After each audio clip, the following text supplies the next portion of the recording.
오늘은 우리가 사도행전 계속되는 말씀 11장 24절에서 12장 25절 말씀을 가지고 제가 제목을 같이 한번 하시죠. 시작. 현실과 하나님의 사실. 11장 24절에서 26절 말씀 제가 읽겠습니다. 바나바는 착한 사람이요 성령과 믿음이 충만한 사람이라 바나바가 사울을 찾으러 다소에 가서 안디옥에 데리고 와서 둘이 교회에 1년간 큰 무리를 가르쳤고 제자들이 안디옥에서 비로소 그리스도인이라 일컬음을 받게 되었더라. 이제부터 아마 사울이 본격적으로 등장을 하는 장면이 나옵니다. 사울이 등장하기까지 여러 우여곡절이 참 많이 있었는데 여기서 바나바가 참 그 중간에서 한 역할이 참 이쁩니다. 참 멋있습니다. 사도행전 9장 40절에서 우리가 살펴본 대로 다소로 보내진 사실이 언급된 이후에 처음으로 지금 사울이 다시 이제 언급이 되고 있습니다.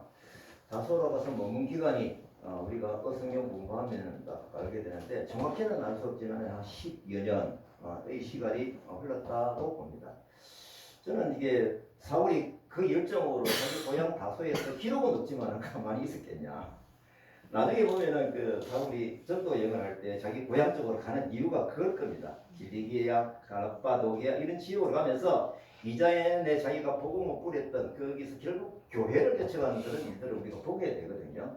어쨌거나 그런 기록이 없지만 우리가 생각을 그렇게 해보고 일단 25절, 26절 말씀을 봅니다. 여기 바나바가 찾아간 다소, 그죠? 거기에 안디옥에서 제가 지리적으로 보니까 북서쪽으로 약 한 12.9km, 약 한 13km 정도 위치한 지역이라고 합니다. 지역은 길리기아 지역인데 그 보니까 중요한 무역으로서 상당히 왕성했던 지역이다. 사울의 고향이다. 이렇게 우리가 되어 있죠. 예루살렘 본부 교회에서 이 이방 지역의 선교가 활발하게 진행되고 있는 모습을 지금까지 보아왔습니다. 급기야는 이방 지역의 첫 교회인 안디옥 교회가 개척이 되었다 이겁니다. 이게 이제 본부 교회에서 볼 때 굉장히 흥분된 사실이죠. 그래서 바나바를 사역자로서 본부 교회에서 파송을 합니다. 이 바나바는 안디옥 교회에 이제 가서 보니까 이 혼자서 할 수 있는 상황이 아니면은 아마 사울이 기억이 팍 났을 겁니다. 왜냐하면 예루살렘 교회에서 막 사울이 힘들 때에 이게 다시 도와주고 했던 그게 있지 않습니까? 왜냐하면 사울이 받았던 비전을 뚜렷하게 이 바나바는 알고 있기 때문일 수도 있습니다. 약 한 10년 전 헤어져 가지고 기억이 가물하겠지만은 안디옥에 가까이 가서 가까이에 있는 사울을 어렵지 않게 기억을 해낸 것이죠. 사도행전 9장 26절 27절 말씀에서 기억을 하잖아요. 그때 바나바가 이렇게 했었죠. 사울이 예루살렘에 가서 제자들을 사귀고자 다 두려워하여 그가 제자됨을 믿지 아니하니까 사울이 회심하고 나서 금방이죠. 바나바가 데리고 가 사도들에게 가서 그가 길에서 어떻게 주를 보았는지와 주께서 그에게 말씀하신 일과 다메섹에서 그가 어떻게 예수의 이름으로 담대히 말하였는지를 전하리라. 이걸 보게 되면은 이 바나바는 사울이 어떻게 회심이 되고 그 과정을 속속들이 알고 있는 바나바였습니다. 그래서 13km밖에 안 떨어지니까 어렵지 않게 아마 기억을 해냈을 것이다 생각이 됩니다. 결국 바나바는 다소에 가서 사울을 만나고 안디옥 교회에서 동역을 하자 이렇게 얘기를 했겠죠. 그래서 같이 안디옥에 와서 공동 목회를 합니다. 26절에 보면은 무리들에게 어떻게 합니까? 복음을 1년간 잘 가르쳤다. 이런 부분들은 우리가 유심히 눈에 확 들어옵니다. 이 복음을 참 잘 가르쳤구나. 주변 사람들이 그때서야 안디옥 교회에 다니는 성도들을 뭡니까? 그리스도인이라 호칭으로 불리게 됐다. 이 기록이 있습니다. 이 그리스도인이라는 단어는 기독교인들에게 붙이신 고유한 명칭이라고 볼 수 있는데 안디옥 교회에서 타인들로부터의 불려진 이름이죠. 그럼 이런 것을 우리가 예상해 볼 때 분위기가 어떨까요? 이들이 그리스도를 추종하는 사람으로 인정을 했다는 뜻이 또 들어있겠죠. 이 말씀을 보면서 우리는 이 탁가에서의 바람이 이 본문에 들어있는 것을 저는 확인을 하게 됩니다. 먼저 우리는 안디옥 교회처럼 말하자면 공동목회입니다. 이방 지역에 복음을 전하기 위해서 온 건 아니지만 이방 사람을 품기 위해서 이곳에 개척이 된 것 아닙니까? 연합사역이죠. 똑같은 점이 있습니다. 지난번에 무슬림 우즈벡 청년들을 만나서 얘기하는데 우리 탁가에 한국을 가르치는 것을 알고 있어요 보니까요. 한 10명의 무리들이. 그러니까 동시에 우리가 기독교 있는 거 알고 있는 거예요. 그래서 안 가는 거예요. 그래서 이제 그 장벽을 없애느라고 우리가 노력을 하고 얘기했는데 이제 우리의 바람이 있죠. 다카 교회에서는 하나님의 말씀을 잘 가르쳐서 누구에게 특히 우리 이방인 이주민들에게 그들도 자기 친구들에 의해서 뭐라고 쟤는 그리스도인이야. 하나님을 믿는 사람이야. 이렇게 호칭으로 불려진다면 저희들이 얼마나 복된 현장이 되겠습니까? 주변 사람들에 의해서 불리는 이 그리스도인이라는 호칭은 단지 성경 공부를 잘했기 때문에 불려진 이름은 아닐 것입니다. 불려진 대로 공부한 대로 실천하는 그들의 삶이 드러난 것 아니겠느냐라고 하는 것입니다. 그래서 더불어 우리 다카의 교회의 발령도 이 열방 예배와 더불어 1대1 또는 소그룹으로 잘 가르치는 말씀을 잘 가르치는 사역에 집중하고 싶은 것입니다. 바람은 1대1이죠. 임장로님이 수개월째 애신과 1대1 공부를 하고 있죠. 우리 알고 있습니다. 매주 수요일날 수개월째 지금 하고 있습니다. 한 사람을 해서. 그리고 또 이태준 목사님은 또 토요일날 매주 토요일 저녁에 이 필리핀어들을 막 4명씩 5명씩 저 안방에서 뭐 10변을 더해요. 그냥 성경을 가르치는데. 그리고 우리 옥계전 성교사님 부부는 뭡니까? 또 최근에 이 하고 있는 사역도 있는 불구하고 저기 초동의 어떤 공장에서 우리 한국어 가르친다고 연락이 왔어요. 그래 거기 사람이 많은데 스리랑카 사람들이래요. 그러니까 올 수 있는 상황이 그럼 우리가 갈게 이래가지고 옥기절 선교사님이 어제부터 그렇게 거기 가서 한 9명이었으니까 7명 7명 정도 스리랑카 친구들에게 가서 한국어도 가르치고 동시에 복음을 가르치고 있는 거예요. 자, 이거는 제가 사실 중물단지의 공장이 큰 규모인 것을 보고 하나님 우리가 여기 와서 강의하고 싶습니다 라고 바람이 기도가 있었는데 이제 하나씩 현실적으로 일어나고도 있습니다. 앞으로 중물공단이 아마 이런 일이 많이 일어날 것이다. 그렇다고는 많은 사역자가 필요하겠죠.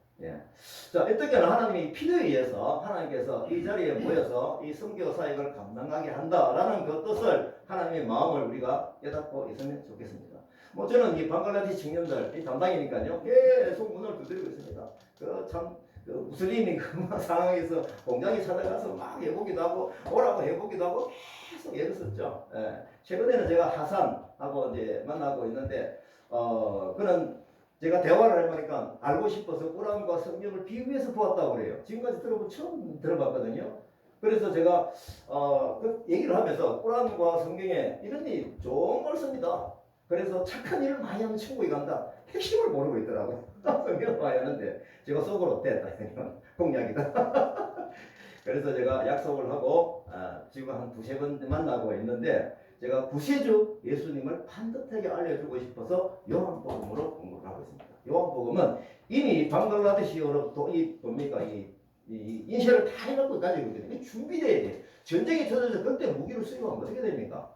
항상 무기는 무기고의 시장이 되어 있어야 돼요. 그래서 그걸 탁 주면서 방글라데시로 좀 요한복음을 공부를 하는데 내가 깜짝 놀랐어요. 스토리를 거의 알고 있어요. 와, 뭐 가나 혼인잔치고 그 다음에 뭡니까 수가성 여인의 그 만난 이 사건 이걸 내용 스토리를 다 알고 있어요. 근데 구세주 예수 그리스도의 속속들이 내용을 모르고 있더라고요. 그래서 참 제가 가르치면 얼마나 힘이 나겠습니까? 기분이 느끼시세요? 그래서 1시간 정도 공부를 했는데 요한복음 4장까지를 훌쩍 뛰어넘는 거예요. 문제는 그 양이 중요한 게 아니고 그 속에 들어져 있는 뭡니까? 구세주 예수 그리스도를 집중해서 그에게 가르치고 있습니다. 자, 어제 우리들이 기억하시죠? 내가 선교사다 하고 저렇게 다 가 있는데 거의 마칠 때 좀 내가 밥 먹고 있는데 방글라데시 청년 하나가 전화가 왔어요. 선생님 어디 계세요?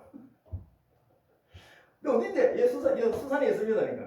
그래서 내 금방 간다. 30분만 기다려. 해가지고 약속을 했는데 또 다른 방글라데시 친구 또 전화가 왔어요. 선생님 어디 계세요?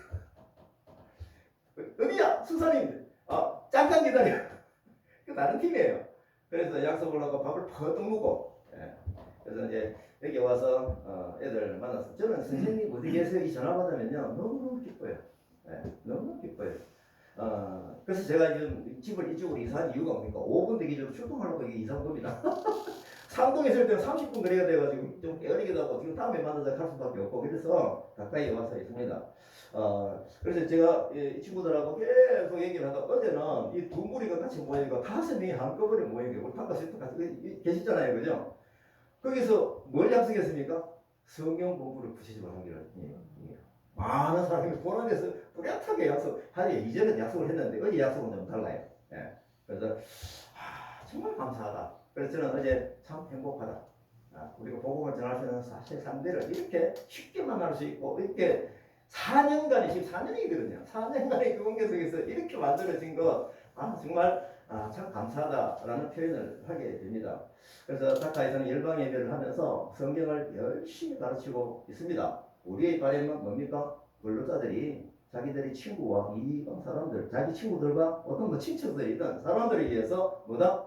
기독교인이다. 쟤는 기독교인이야. 라는 그런 어떤 소리를 같이 듣고 싶은 것입니다.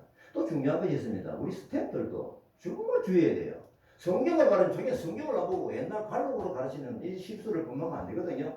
성경 공부를 열심히 해야 됩니다. 이 생명의 말씀은 살아서 움직이는 것이기 때문에 생동감으로 내게 작동이 돼야 되는 것이에요. 그래서 우리가 매주 월요일 뭡니까? 성경 읽기 이 열심히 하는 거 매년 하고 있죠. 매년 하고 있죠. 저는 이 부분을 처음에 개척을 처음 할 때부터 하나님 제가 성경 읽기를 1년에 전체적으로 강의를 할 수 있도록 하겠습니다. 그런데 지금 분위기가 잘 잡혀가고 있죠. 그리고 가위를 또 성경 읽독으로 모여서 웅성웅성되고 있습니다. 그리고 또 개인적으로 성경을 또 열심히 읽으시겠죠. 말씀만의 사역의 방법이 있고 하나님의 지혜가 있습니다. 우리가 계속적으로 기도하면서 말씀 보면서 실천하는 그 자세가 사역의 성공이다. 굉장히 중요한 관점입니다. 몇 명 오느냐, 몇 명 세례받느냐, 데이터도 중요하지만은 우리가 바람이지만은 결국은 우리가 말씀 안에서 내 안에서 작동되어지는 성령님의 감동으로 정말 그 실천하는 행동하는 그 사역 자체가 그 사역의 저는 성공이다라는 생각을 하게 됩니다. 그래서 저는 이 사역을 할 때 질문하는 사람들, 그 몇 명 넘어나 사는 사람들, 제 질문이 제일 수준 낮은 질문이에요. 몇 명 넘어나 사는. 어떻게 하나님이 이 시의 사역을 하게 하셨느냐. 이런 부분들, 성령의 감동을 기대하면서 왜 이럴까? 우리가 하나님께 주시는 큰 기쁨과 감동을 체험하는 길이 바로 사역의 성공의 길이다라는 관점입니다. 그래서 주님의 교훈은 내 기쁨이고 내 갈 길을 인도해주는 길잡이이다 라고 하는 것을 우리가 확실하게 가지고 가자라는 겁니다. 이것이 표대입니다. 바울 사도가 표대라는 얘기를 할 때 고시가 저기다 앞으로 가자라는 분위기가 아니었습니다. 내가 그에게 붙들린 그것이 나의 표대다. 예수 그리스도에 붙들린 그것을 잡아버리고 쫓아간다. 굉장히 멋있는 표현이죠. 예수께 잡힌 바 된 그것을 잡아버리고 쫓아가는 것이 표대라고 하면 결국 뭡니까? 말씀이 내 중심이 돼가지고 가고자 하는 그 마음이 표대라고 얘기를 한 거죠. 사실 말씀의 방법에서 떨어져 있고 떠나는 것은 내 방법대로 사는 교만입니다. 내가 할 수 있다 라고 하는 그것이 물론 일은 진행이 되겠죠. 남들이 볼 때 일을 반듯하게 하는 거 같겠죠. 하지만 하나님이 바라보실 때 교만이다 라고 하는 것입니다. 자, 이제 이어지는 말씀을 보겠습니다. 사도행전 11장 27절에 30절 말씀입니다. 그때의 선지자들이 예루살렘에서 안디옥에 이르니 그 중에 아가보라는 한 사람이 일어나 성령으로 말하되 천하에 큰 흉년이 들리라 하더니 그렇게 되니라. 제자들이 각각 그 힘대로 유대에 부조를 보내기로 작정하고 바나바와 사울이 손으로 장로들에게 보내니라. 이게 큰 흉년이 온다라는 얘기가 있고요. 그 당시에 선지자 아가보라는 분이 흉년에 대해서 예언을 했다라는 표현이 나옵니다. 신약 성경에서 사실 선지자라는 단어는 좀 생소하죠. 맞습니까? 좀 생소합니다. 생소한데. 그래서 좀 이게 뭐지 하고 제가 주석을 좀 봤거든요. 이 선지자라는 직분 설명이 뭐냐라고 보니까 사도행전과 바울 서신에만 언급이 되고 있답니다. 이들은 초대교회에서 영감 있는 교사들을 지칭하는 말이다. 성경에 관해서 가르치고 예언의 연사를 받아 예언하기도 하며 사도 다음으로 중요한 직분으로 인정받았다라고 하는 그 직분이 여기서 말하는 선지자라고 주석에 기록이 되어져 있습니다. 어쨌거나 본문 말씀에서 흉년 때문에 바나바와 사울이 이 사역을 하고 있는 안디옥 교회가 이제 부조를 성교 헌금을 하는 거죠. 구제 헌금을 하는 거죠. 했다고 하는데 이후에 여러분들 아시는 대로 어성경 하시는 분들 아시죠? 이후에 나옵니다. 사울이 선교 여행에서 예루살렘을 위해서 뭘 했다? 구제 헌금을 보고만 내용이 참 많이 나옵니다. 많이 나와요. 그래서 기록된 내용을 찾아보면 미리 살펴보면은 이 구제헌금한 교회들 대충 보면은 제가 기록을 찾아봤거든요. 갈라디아 교회에서도 고린도 교회에서도 또 마게도냐와 아가야의 사람들 앞에서도 구제헌금을 하는 그 집중적인 마음이 있음을 우리가 확인을 하게 됩니다. 자, 이렇게 볼 때 간접적으로 알 수 있는 내용이 있죠. 왜 그랬을까? 왜 사울이, 왜 바울이 여기에 집중했을까라고 합니다. 이것은 이방 교회가 예루살렘 교회를 위해서 헌금했다는 사실을 보면은 뭡니까? 이방 교회와 유대 교회가 관계가 어떻다? 좋게 흘러간다. 이걸 바람이죠. 그리고 이 부분은 바울 사도가 예루살렘 모교회와 좋은 유대관계를 위해서 적극적으로 모금을 하면서 이방교회가 결국은 유대인 교회와 독립된 교회로서 서로 위치를 확보하면서 서로 관계를 맺고자 하는 그 바람이 여기에 강력하게 들어있는 것입니다. 그래서 여기에 또 속 메시지는 뭡니까? 유대인들이 가지고 있었던 뭡니까? 자기들이 그 선민사상, 이분법적인 그 사고, 이방인을 배척하는 그 마음들이 아직까지도 마음속에 잔존해 있는데 이 부분을 지금 깨는 것이죠. 그래서 독립된 개체로서 서로가 관계를 맺는 연합된 교회의 그림을 바울 사도가 그렸다라고 하는 것입니다. 이 부분을 볼 때 이 지혜는 앞으로 우리가 이 이주민 사역하는 데 있어서도 굉장히 중요한 이주민을 향한 선교의 바람이 되는 것입니다. 우리가 강의를 통해서 듣는 대로 이주민들이 이 한국 땅에서 자기들끼리 개체를 만들어서 자기들끼리 스스로 예배할 수 있는, 그래서 우리가 리더를 키우게 되는 이런 부분들이 방향이 우리들에게 선명해지는 것이죠. 자, 이제 다음 성경 보겠습니다. 사도행전 12장 1절부터 25절까지입니다. 이 내용이 한 통이라서 쭉 제가 다 일단 보겠습니다. 제가 부분적으로 중요한 것만 읽겠습니다. 그때 헤롯 왕이 야고보를 칼로 죽이니 유대인들이 이 일을 기뻐하는 것을 보고 베드로도 옥에 가두어 군인 내식인 네 패에 맡겨 지키고 교회는 그를 위하여 간절히 하나님께 기도하더라. 호린이 주의 천사가 베드로의 옆구리를 쳐 깨워 일어나라 하니 쇠사슬이 그 손에서 벗어지더라. 겉옷을 입고 따라오라 한데 첫째와 둘째 파수를 지나 문이 저절로 열리는지라. 이에 베드로가 정신이 들어 참으로 주께서 그의 천사를 보내어 벗어나게 하신 줄을 알겠노라 하여 해가지고 12절부터 23절은 제가 읽지는 않겠습니다. 제가 말씀을 드릴게요. 24절 하나님의 말씀은 호황하여 더하더라. 바나바와 사울이 부조하는 일을 마치고 마가라 하는 요한을 데리고 예루살렘에서 돌아오니라. 이 이야기의 모델은 헤롯 왕 때 일어난 한 사건을 소개하고 있습니다. 제가 가지고 있는 이 파노라마 성경이 정말 편집을 잘해주고 이런 부분을 볼 수 있는 입체적인 시각을 보여주는 성경책이 있어요. 이게 뭐냐라고 하면 11장 30절에서 지금 제가 이게 뭡니까 이렇게 글자를 적게 했던 12장 25절까지 쭉 연결되는 중에서 12장 1절부터 12장 24절까지가 삽입절입니다. 한 사건이 한편 일어났다가 툭 중간에 들어간 거예요. 그래서 스토리가 어떻게 연결되어 자연스러우냐면요. 11장 30절하고 12장 25절을 같이 연결해서 읽어보겠습니다. 이를 실행하여 바나바와 사울이 손으로 장로들에게 보내냐. 그건 구제물로 보냈다 이 말이죠. 바나바와 사울이 부조한 일을 마치고, 그렇죠. 이렇게 연결이 되는 거죠. 마가라는 요한을 데리고 예루살렘에서 돌아오니라. 이런 구절을 볼 때, 그러면 이 삽입된 기록, 헤롯 왕의 기록을 또 누가 필자가 왜 여기에 툭 집어넣었을까라는 생각을 해보게 되죠. 제가 이거 어성경 공부하시면 좀 알게 되는데요. 저는 기억이 안 나가지고 다시 뒤져봤습니다. 보니까, 다시 물어봤습니다. 선생님한테. 확인을 하는 거죠. 예, 기억이 가물가물하니까. 예수님 때 헤롯 대왕인 손자 아그리빠 1세다. 라고 합니다. 여기 잘못 말하면 막 그냥 탁 사인이 와요. 고개 이렇게 돌리면 제가 긴장을 합니다. 헤롯 가문 왕답게 참 교활하죠. 그죠? 유대인의 환심을 사기 위해서 이 헤롯 손자 아그리빠 1세는 기독교인을 타협하는 인물로 묘사되어 있습니다. 뭐 아시는 대로 헤롯 대왕은 뭡니까? 로마 정부에 막 그냥 비비고 이래가지고 왕권을 가졌잖아요. 똑같아요, 그 집안이. 자, 이 스토리의 요약이 뭡니까? 헤롯 왕이 요한의 야고보 형제를 죽입니다. 왜 죽인다고요? 유대인들이 관심, 미워하는 걸 알기 때문에 죽여버리죠. 보니까 뭐 크게 변동이 안 일어나거든요. 용기를 얻어가지고, 베드로도, 이제 그 다음 타자로 베드로 감옥에 집어넣은 이런 상황이었습니다. 교회는 베드로가 오해 갇혔기 때문에 교회적으로 열심히 기도합니다. 어떻게, 무슨 내용을 기도했을까요?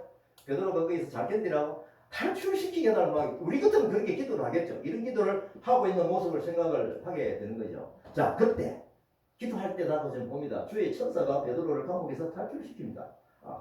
베드로가 교회 안에 일어났던 일을 감정으로 다른 곳으로 떠났다. 이렇게 되는 거죠.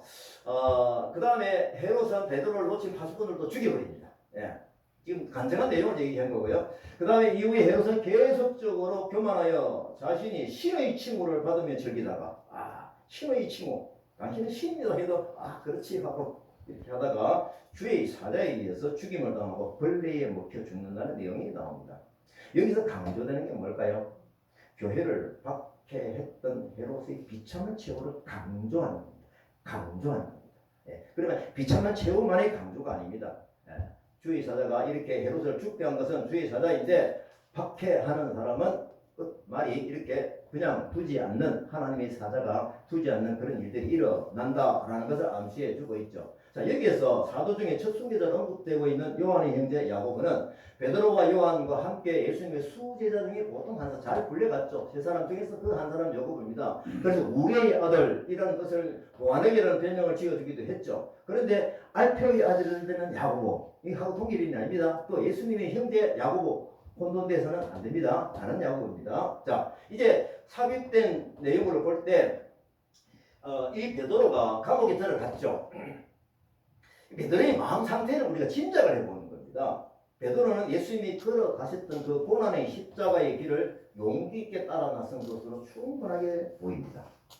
베드로가 이 참 감옥에 갇히는 것이 한 세 번째거든요. 뭐 관록이 붙어서 그런지 모르지만 편안한 침대에서도 잠 못 자는 사람들이 참 많은데 요즘 많은데 그 감옥에서 세상살에 묶인 채로 그죠? 또 지키는 사람이 두 사람이 옆에서 눈 부릅뜨고 지켜보고 있는 그 상황에서 잠을 푹 걸렸다 이거죠.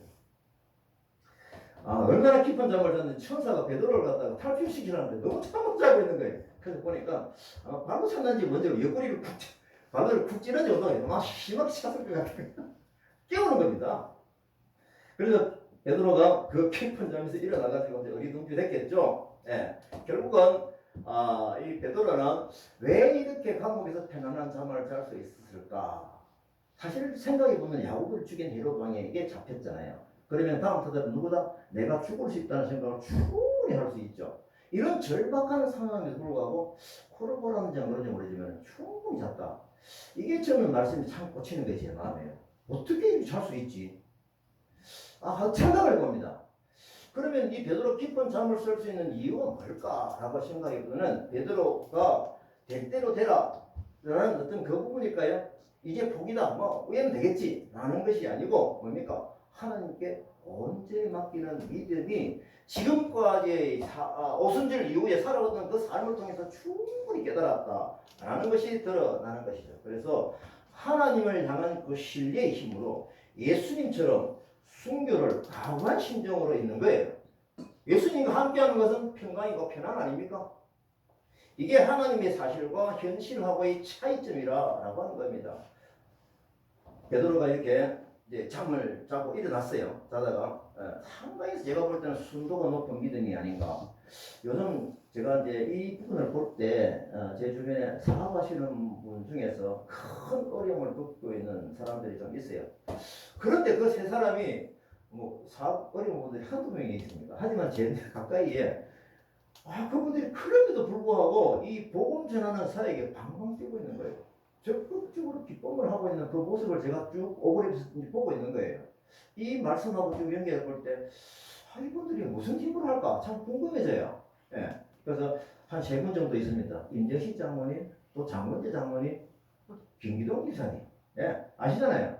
이 세 분들은 똑같이 공장이 너무 어려워. 김기동 기사님은 죽기 공에 사업한다라고 어제 며칠 전에 얘기를 할 정도인데 세 분이 공통적으로 뭡니까? 이 복음 전하는 일에 뭐 적극적으로 나서는 분들이에요.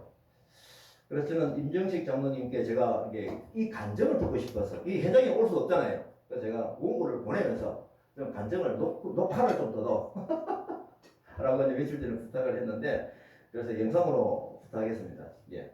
준비됐습니까? 이 영상을 꼭 보셔야 됩니다.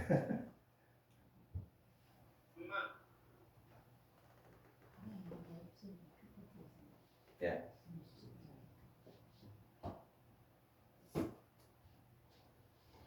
그걸 어떻게 연결 안 되죠? 이걸 하면 되죠? 네. 정말 진심으로 먼저 그의 나라와 의를 구하는 내가 할 수 있는 방법 안에서는 먼저 나라와 의를 구하는 대로 한번 해보겠습니다.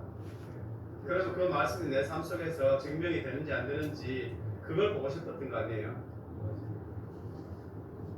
말하기지. 말할 거. 지금 그리고 회생 신청하고 이미 한 달 반, 2달 좀 지났잖아요 이제. 네. 지금 상황 한번 설명을 해보시죠.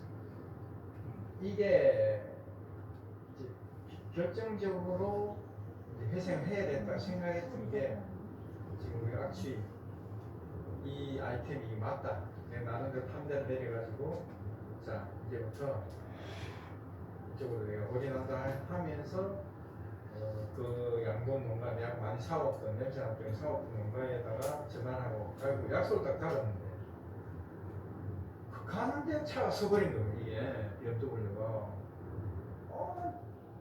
이제 에서 불러가지고 이제 했잖아요. 그래서 금액이 1,500만 이상 나오고 하니까 야 이거 진짜 이거 차도 이래되고 대안이 없잖아요. 그래서 그날 내가 더 이상 이거 내가 끌어갈 수가 없다. 여기 한 2개월입니다. 그래서 이제 인터넷 검색해가지고 야 이 방법 회생하고 더 이상 그래서 이제 회생을 이제 결정하고 다 내려가지 안 보고 이제 파산한 회생한테 좀 드러내보고 싶고 뭐 이렇게 때문에 한다고 생각하면 전혀 그게 아니거든요. 근데 어쨌든 결국 그렇게 되면서 다 내려놔보니까 오히려 내려놔보니까 이제 그때 홀가분하더라고. 그래서 이제 파산하고 회생하든지 그러면 이제 딱 결정해버리니까 이제 회생하면서 변호사비용 또 우리 변호사비용도 3천만 들어가니까 어쨌든 그걸 마련해가지고 진행하다 보니까 마음이 더 편해. 그래서 이게 내려놓는 순간 하나님께서 이제 시작하시는구나. 내려오고 그러면서 우리가 이 제일 어려운 상황 가운데서도 또 이제 그런데 이제 또 부모님 같이 일을 합류를 하니까 더 희망적이고 그리고 이제 한 가지 뭐냐면 이게 우리 집 사람은 이런 얘기거든요. 왜 집을 저게 우리한테는 거부한 집을 사가지고 이것 가지고도 엄청 저한테 많이 힘들게 했고 저는 뭐냐면 그건 하나님 주신 거다. 확실한 거니까. 왜냐면 내가 여기 옴으로 인해서 오히려 나는 시간을 가까이 더 뺏기고 내 개인적으로 할 수 있는 그런 것들은 오히려 주일날까지도 쉬지도 못하고 더 일을 하게 만들었기 때문에 이거는 내가 여기 옴으로 인해서 내가 누릴 수 있는 것보다도 더 많은 시간을 오히려 가까이 헌신해야 되는 그런 거기 때문에 이건 분명히 하나님께 주신 건 확실하다. 확실하고 회사가 이쪽에 오게 되고 집이 이쪽으로 오게 됨으로 인해서 오히려 내 개인적으로는 힘들었지만 다카에서는 내가 여기 인벌브 됨으로 인해서 여러 가지 좋은 것들이 많이 있단 말이에요. 그래서 저는 이제 확실하게 그냥 하나님 주신 거라는 거는 확실하고 이 회사도 부분이 그렇고 회사 사실은 뭐 지금 나 앞으로는 이제 좋은 희망들이 보이기 때문에 자신 있게 이게 뭔가 이거 맞습니까 지금 말이 말안 맞는 솔직하고 담백하고 맞습니다. 근데 이게 저는 나를 훈련시키는 과정이구나. 내가 인간하면서 사람을 엄청 사람을 잘 믿고 했는데 그게 이제 사업자로서는 어떤 이제 그런 것도 이제 두드려가면서 저는 내가 이제 그 어떤 부분을 갖고 있으면 내가 포기해버리거든. 그냥 포기해버리고 안 해버리고 또 다른 거 찾으면 되지. 실컷 만들어놨고 그래서 이제 이렇게 제가 이제 공부장에 오늘 얘기했잖아요. 근데 자 정확하게 이제 길만 옆에서 조금만 해주면 할 수 있다는 그런 사람이 사실 없었던 거예요. 왜냐면 욕심내가지고 또 있으면 그걸 가지고 자기 걸 만들어 자꾸 이제 그렇게 했는데 그러면서 그 사람에 대한 엄청 나는 좀 훈련을 받은 것 같고 연단을 받았고 지금은 아닌 것 같아. 지금은 진짜 일하면서 사역하면서 이런 조합이 있을 수가 없잖아요. 사실은 이거는 이게 뭔가 하나님께서 하시는 것 같아요. 내가 하는 게 아니고 제가 한 사람 중에서 하나님도 도구를 사용하시는 것 같아서 그냥 감사하고 그냥 하고 있어요. 아직 끝난 게 아니잖아요. 이제 한참 할 수 있는 좋은 사람들이 있고 수고하셨습니다. 참 어렵네. 참 되게 어렵잖아요. 네. 근데 뭐 일반적으로 일반인들 입장에서 봤을 때는 거의 30억에 가까운 30억 이상 빚을 지고 월 뭐 2, 3천만 원씩 이자 부담을 안고 있었단 말이에요. 그래서 정말 죽고 싶은 뭐 돈 몇백만 원이 없어서 몇천만 원이 없어서 자살하는 사람들도 많은데 근데 그렇게 회사가 어렵고 그 짧지 않은 세월을 끌고 오면서도 그렇게 열정적으로 찬양하고 그다음에 섬기고 봉사를 하고 교회에서 그런 원동력이 어디서 나오는 것 같습니까? 근데 이게 이제 그 부분도 있지만 좀 더 힘든 거는 옆에 있는 가까이 사람이 얘기하잖아요. 한 번씩 몇 사람이 없다. 이런 얘기하고 하면 안 그래도 힘든데 나는 거기 그 사람한테 좀 그렇다 하더라도 이게 집사람 그렇게 얘기하면 그건 지금 이제 안 하자고 하고 있어. 칭찬 좀 해줘봐라. 엄청 위로받고 싶은 이게 되게 많은데 엄청 안 해주거든. 이처럼은 똑같이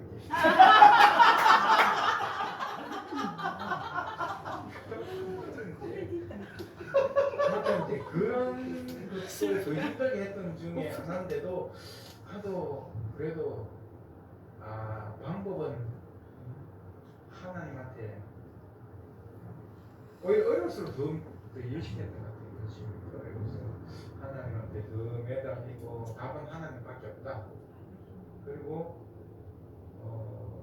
어떤 하나님께서 이렇게 만드셨다는 건 진짜 지금 이 시대도 하나님 역사하셔가지고 했다는 걸 좀 간증하고 싶고 이런 마음도 많았었고 결국은 그거 아니에요. 결국은 말씀대로 네. 먼저 그의 나라와 이를 구하라. 그리하면 이 모든 것을 더하겠다라고 하신 그 말씀을 시험해보고 싶었던 거 아니에요. 이 영상은 3일 전쯤이죠. 제가 원고를 작성하다가 꼭 듣고 싶다. 뭐 현장에 다른 교회 장로님 계시는 거 올 수는 없으니까 제가 부탁을 드리듯이 옆에서 PD가 우리 박경수 대표님이고요. 질문을 야무지게 하셨어요. 그리고 운전하면서 지금 그 영상을 찍어 질문을 하고 있어요. 이제 됐습니까? 참 이런 분이 옆에 두 분이 더 계세요. 제가 본문을 좀 들어보겠습니다. 천사의 일방적인 지시에 따라 움직이는 베드로의 모습은 전적으로 하나님에 의해서 구출이 계획되었다라고 하는 신뢰하는 마음이 있어서 따라 나섰을 거예요. 그렇죠? 와 다행이다, 천만 다행이다, 내가 시급했다, 뭐 이런 표현은 아닐 거예요. 또 눈여겨볼 만한 장면이 좀 있습니다.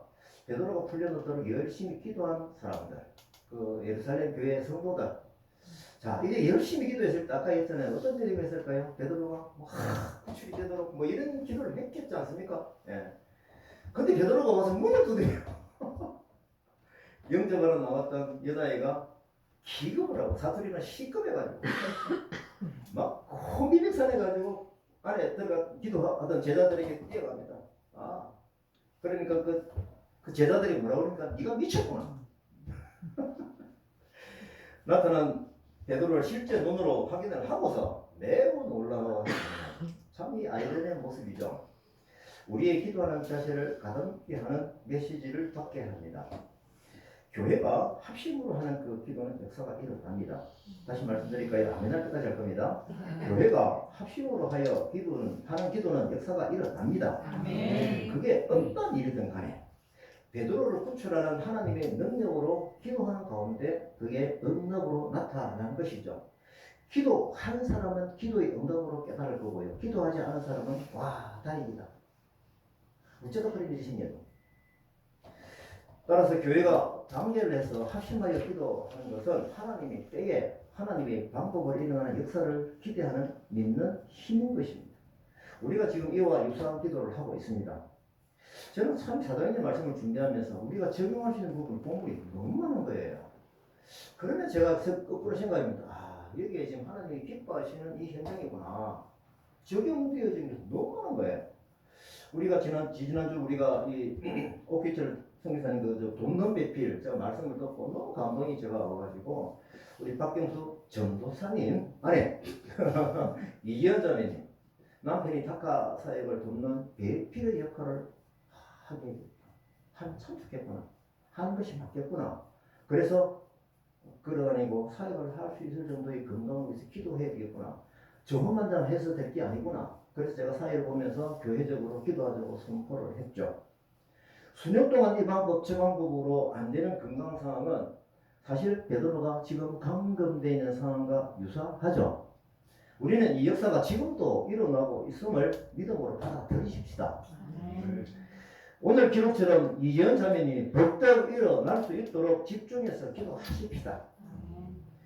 이러한 고난 중에서도 지금까지 계속 있어 왔던 대로 초대교회의 부흥은 활발하게 일어나고 있습니다. 그 기록을 봅니다. 24절이죠. 하나님의 말씀은 흥왕하여 더하더라의 하나님의 역사는 계속 진행되고 있습니다. 어떠한 상황에도 불구하고 헤로드 왕이 사람을 죽이려고 하는 이런 어떤 위험한 상황임에 불구하고입니다.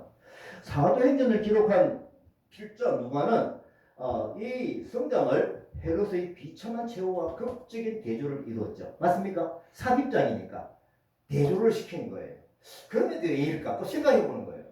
이 기독교의 확장은 거역할 수 없는 하나님의 것이다. 어떤 상황임에도 불구하고 그 메시지가 여기에 들어있는 겁니다. 그래서 우리가 살펴본 대로 초대교회의 부흥은 성령의 역사를 일어나는 역사적인 굉장히 부흥이면서도 또 상황적으로는 역설적인 부흥이죠.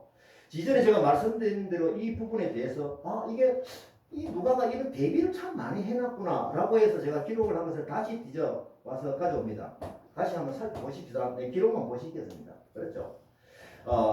제가 이것도 참 시간이 좀 갔지만은 제가 중요해서 이런 부분들을 참 대비시키는 거하고 지금의 상황하고 똑같은 거예요.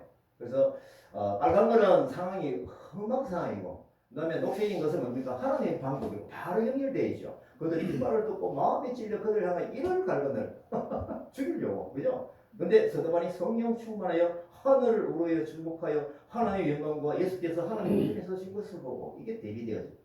그 다음에 또 사도행전 9장 이 모습을 보면은 7장에서 보면은 그들이 돌로 서대반을 치니 서대반이 부르짖 이르되 주 예수여 내 영혼을 받으시옵소서. 돌로 죽는 성교 현장에서 어떤 일이 일어납니까? 무릎을 꿇고 크게 불러 이르되 주여 이 죄를 그들에게 돌리지 마옵소서.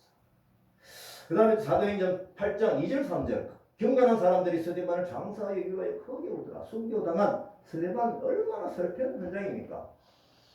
근데 사울이 교회를 잠멸하시에 각 집에 들어가 남녀를 끌어다가 옥에 넘기니라. 이게 대비되어진 것.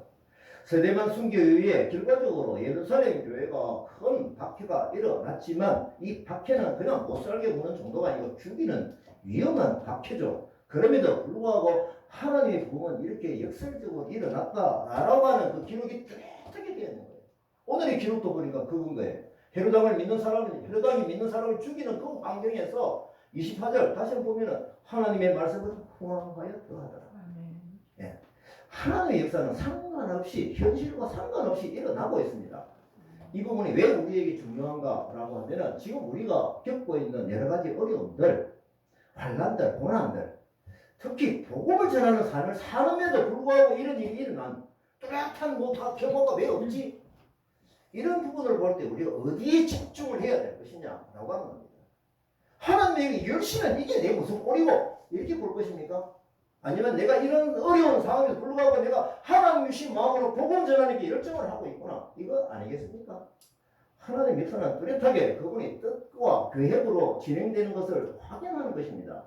현실은 어렵지만 하나님의 사실은 기도하는 대로 말씀 따라 살아가려고 하는 그 인생을 서치라이트를 쫙 비춰서 보고 계신다. 이 믿음이 우리에게 있는 것이죠.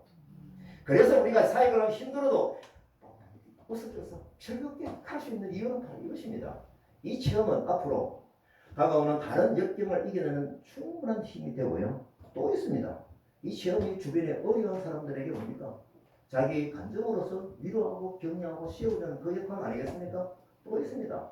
다음 세대, 우리 아들 세대, 다음 세대, 우리에게 다음 세대는 이주민들은 다음 세대로 보거든요. 이 다음 세대에게서 불려줄 영적 유산인 것입니다.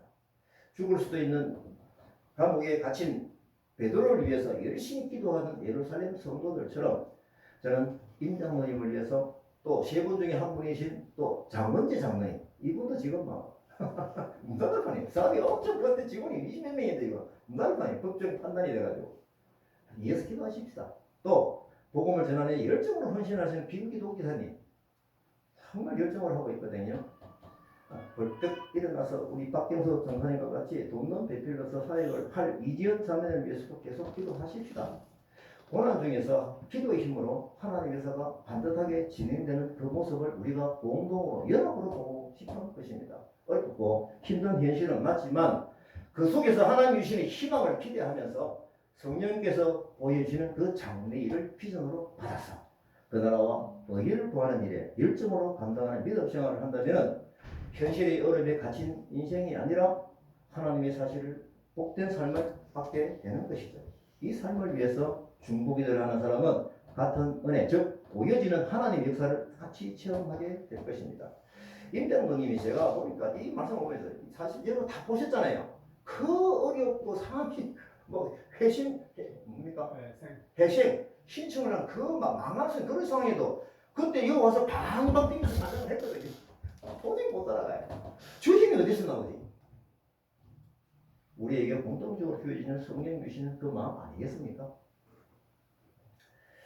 제가 이제 마지막으로 한 사례만 하고 마치도록 하겠습니다. 저는 이제 이전에 참 좋은 사례라고 보는데 개종식에 옛날 개종식에 이제 추가 있어가지고 이걸 다 갖다 내서 이 추는 이제 물리학적으로 보게 되면요 이제 에너지 배터리 힘이 해서 이제 올라가죠. 근데 중력이 땡기는 힘 때문에 다시 내려오는 겁니다. 내려오다가 또 올라가요. 그죠? 네. 에너지를 가지고. 그 중력이 또 땡기니까 또 내려와요. 또 왔다 갔다. 이렇게 다 맨날 그 자리를 반복하는 것 같지만 그 위에 시계를 보면은 시계 반으로 돌아간다. 네, 말씀을 하시겠습니다. 자, 우리 찬양하는데 믿는 사람들은 주의고 요즘 제가 이 말씀이 이런 패턴이 있는 건 처음 중대 찬양을 많이 했어요. 생각돼.